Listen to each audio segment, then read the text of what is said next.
What happens when Hollywood's most beloved tough guy meets late-night television's most controversial host? When Chuck Norris walked onto the Jimmy Kimmel Live set that night, nobody expected what was about to unfold. The cameras were rolling, the audience was packed, and what started as a routine celebrity interview quickly spiraled into one of the most explosive confrontations in late-night TV history. Before we dive into this incredible story, make sure you hit that subscribe button and drop a comment below telling me what you think really went down that night. Trust me, you're going to want to stick around for every single detail of this unbelievable encounter. The green room was buzzing with the usual pre-show energy. Chuck Norris sat quietly in the corner, his iconic presence commanding respect even in silence. At 78 years old, the martial arts legend still carried himself with the confidence that made him a global icon. His publicist nervously shuffled through notes while makeup artists put the finishing touches on his appearance. "Mr. Norris, you're on in 5 minutes," a production assistant announced, barely making eye contact with the man who had become synonymous with strength and integrity. Chuck nodded politely. He had done hundreds of interviews over the decades, promoting movies, TV shows, and various charitable causes. Tonight was supposed to be simple, a light-hearted chat about his latest project helping veterans transition back to civilian life. What he didn't know was that Jimmy Kimmel had other plans. In his dressing room across the hall, Jimmy Kimmel was having a heated conversation with his head writer. "Look, I don't care if he's Chuck Norris," Jimmy said, adjusting his tie with sharp, aggressive movements. "Nobody comes on my show and gets a free pass to promote their right-wing agenda without getting called out on it. Jimmy, maybe we should stick to the agreed topics," his writer suggested cautiously. His people were very clear about keeping things focused on the charity work. Kimmel's eyes flashed with that familiar look his staff had learned to recognize, the one that meant he was about to go off script in a big way. That's exactly the problem with celebrities today. They want to use our platform to look good without facing any real questions. Well, not tonight. The studio audience was electric, with anticipation, as the show's familiar theme music began to play. Jimmy Kimmel walked out with his usual swagger, but there was something different in his demeanor tonight, something sharper and more aggressive than his typical late-night persona. "Good evening, everybody, and welcome to Jimmy Kimmel Live," he announced to thunderous applause. "We've got a fantastic show for you tonight. Our guest is a man who needs no introduction, a martial arts legend, action movie star, and internet meme sensation. Please welcome the one and only Chuck Norris." The audience erupted as Chuck walked onto the stage with his characteristic humble confidence. He waved to the crowd, his genuine smile lighting up the studio. The two men shook hands, and for a moment, everything seemed perfectly normal. "Chuck, great to have you here," Jimmy said as they both took their seats. "You look fantastic, by the way. I mean, you're almost 80 years old and you could probably still kick my butt without breaking a sweat." Chuck laughed good-naturedly. "Well, Jimmy, I try to stay in shape, but these days I'm more focused on helping others than showing off any physical abilities." Right, the Veterans Charity," Jimmy said, his tone already carrying a subtle edge that the studio audience couldn't quite detect yet. "Tell us about that." Chuck's face lit up with genuine passion.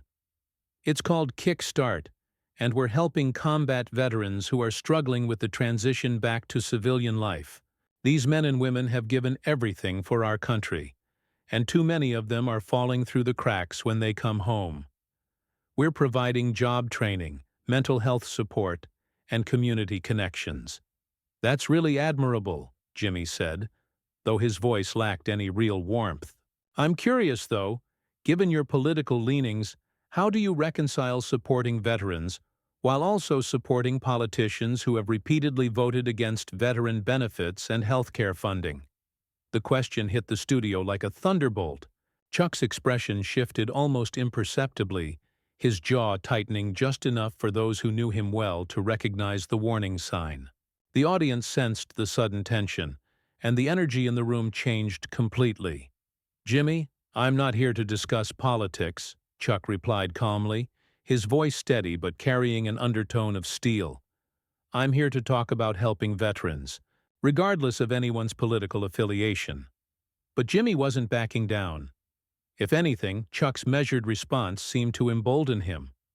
Come on, Chuck. You can't separate the two. You've been very vocal about your conservative views over the years. Don't you think it's a bit hypocritical to claim you're helping veterans while supporting a party that consistently underfunds the VA?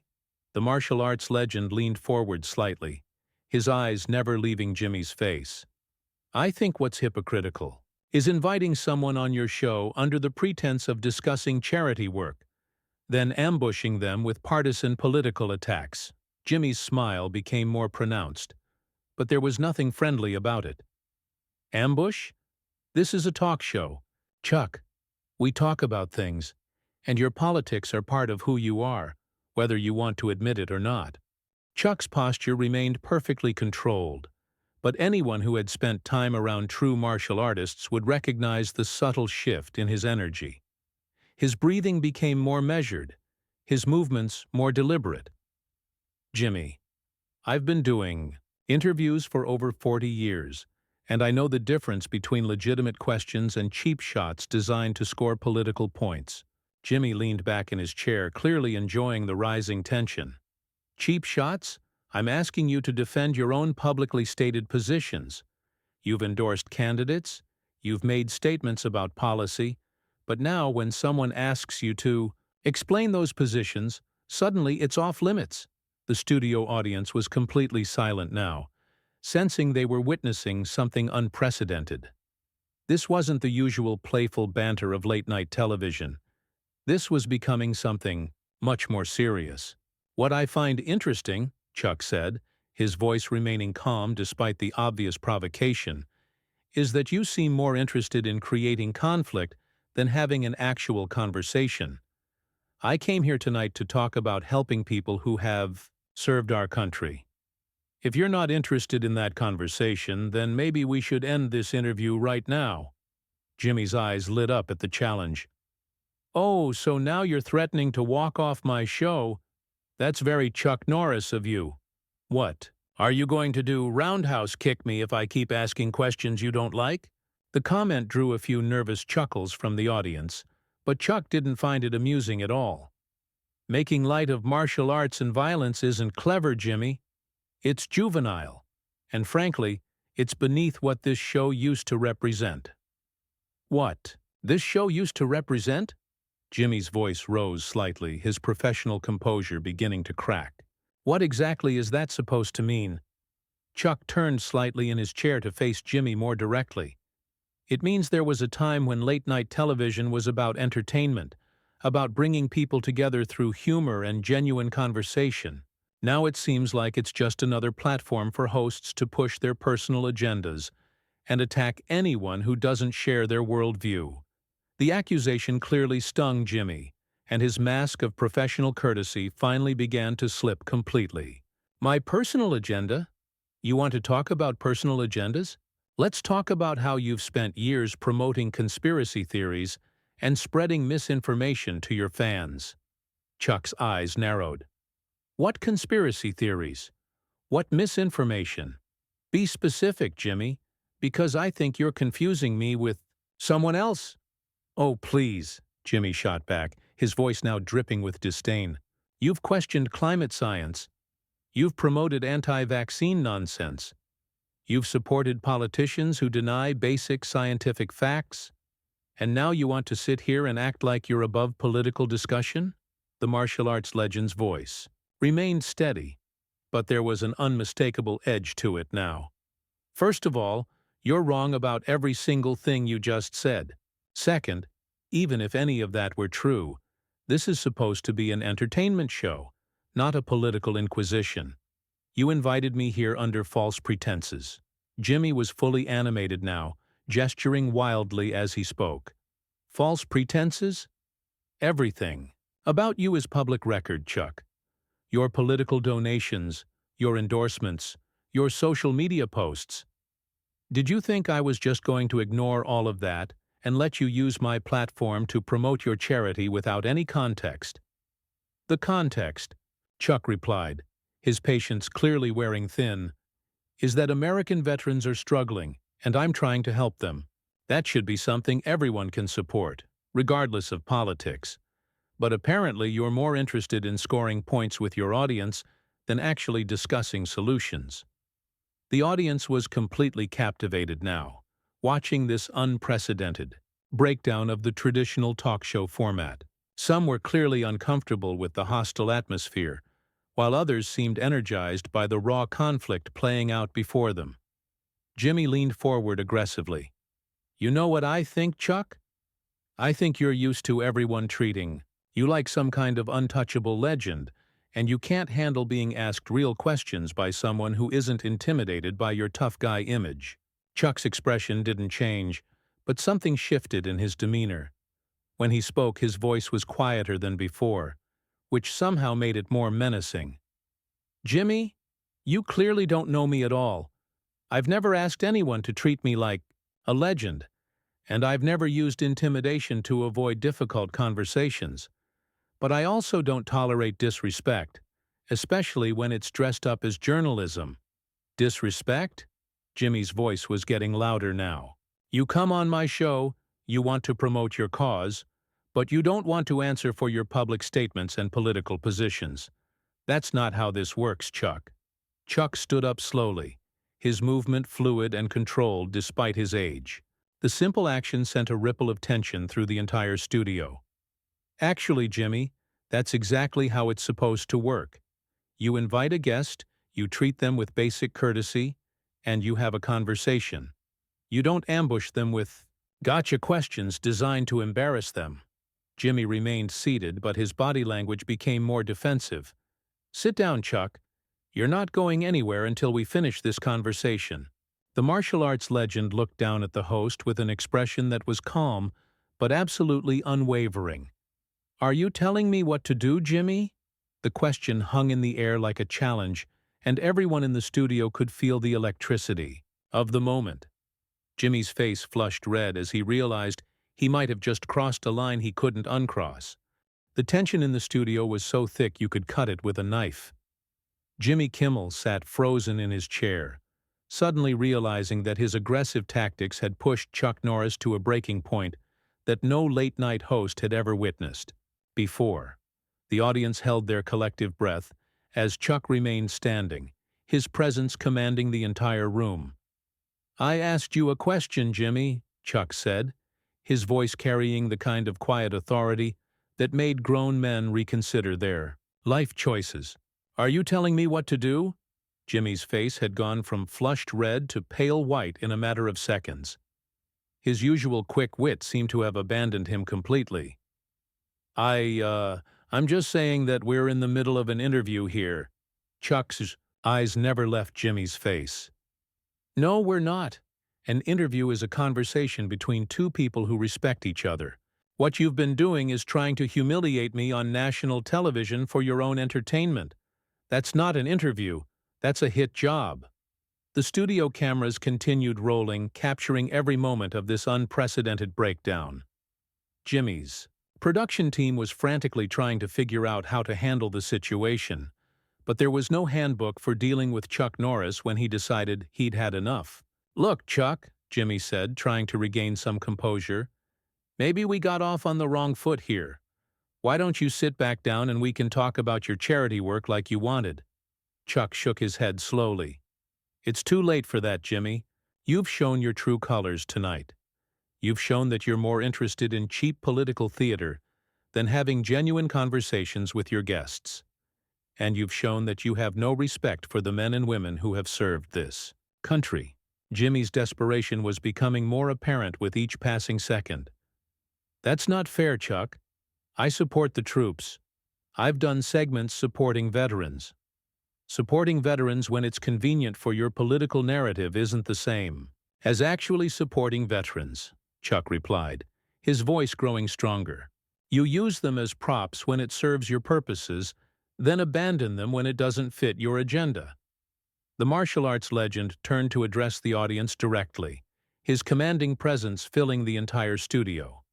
Ladies and gentlemen, I came here tonight to talk about helping American heroes who are struggling with homelessness, unemployment, and mental health issues. Instead, your host decided to turn this into a political ambush because he can't stand the fact that not everyone in America shares his worldview. Jimmy jumped up from his chair, his professional facade completely crumbling. "You don't get to lecture my audience, Chuck. This is my show." Chuck turned back to face him, and the look in his eyes made Jimmy take an involuntary step backward. "Your show? This studio belongs to the network, Jimmy. These cameras belong to the network. Even that chair you're sitting in belongs to the network. The only thing that belongs to you is your attitude, and frankly, it's not worth very much." The audience was completely silent now, witnessing what would undoubtedly become one of the most talked-about moments in late-night television history. Jimmy's hands were shaking slightly as he tried to figure out how to regain control of the situation. "You know what, Chuck?" Jimmy said, his voice cracking slightly. "If you don't like the way I run my show, then maybe you should leave." Chuck nodded slowly. "That's exactly what I'm going to do. But before I go, I want everyone here to understand something. I've been in this business for over 40 years. I've worked with some of the biggest names in Hollywood, and I've appeared on hundreds of television shows. I have never, and I mean never, been treated with such disrespect by a host." Jimmy's face was red again, but this time it was from anger rather than embarrassment. "Fine, Chuck, leave, but don't expect to be invited back." Chuck actually smiled at that, the first genuine smile he'd shown since the interview began. "Jimmy, after tonight I wouldn't come back to this show if you paid me. You've turned what used to be a platform for entertainment into a circus of political hatred. And the sad part is, you seem to think that's something to be proud of." The martial arts legend began walking toward the exit, but Jimmy wasn't finished. "Running away, Chuck? That's not very tough guy of you." Chuck stopped dead in his tracks. The entire studio went completely silent. Slowly, he turned around and walked back toward Jimmy, his movement deliberate and controlled. When he spoke, his voice was so quiet that the microphones barely picked it up, but every person in that studio heard every word. "Jimmy, I've spent my entire career playing tough guys in movies and TV shows, but I've never had to prove how tough I am to anyone, especially not to someone like you. The difference between us is that I don't need to tear other people down to feel good about myself. I don't need to ambush my guests to feel powerful, and I certainly don't need to hide behind a television camera to feel brave." Jimmy opened his mouth to respond, but Chuck held up his hand. "I'm not finished. You want to know what real toughness is? It's helping people who can't help themselves. It's standing up for what's right even when it's not popular. It's treating people with respect even when you disagree with them. You demonstrated none of those qualities tonight." The martial arts legend looked out at the audience one final time. "I apologize to all of you for this unfortunate display. You came here tonight for entertainment, and instead you got a masterclass in how not to conduct yourself as a professional. I hope you'll still consider supporting our veterans, regardless of what happened here tonight." With that, Chuck Norris walked off the Jimmy Kimmel live set, leaving behind a host who had been completely outclassed and an audience who had witnessed television history. The cameras kept rolling as Jimmy stood there in stunned silence, finally understanding that he had just made one of the biggest mistakes of his career. That's the incredible story of the night Chuck Norris got kicked off Jimmy Kimmel's show, except he wasn't really kicked off. He walked off with his dignity intact while leaving Jimmy Kimmel looking like exactly what he is, a bully who finally picked on the wrong person. Make sure you subscribe to the channel for more unbelievable celebrity stories and comment below with your thoughts on what Jimmy Kimmel's biggest mistake was that night. Was it the ambush questions, the disrespect, or something else entirely?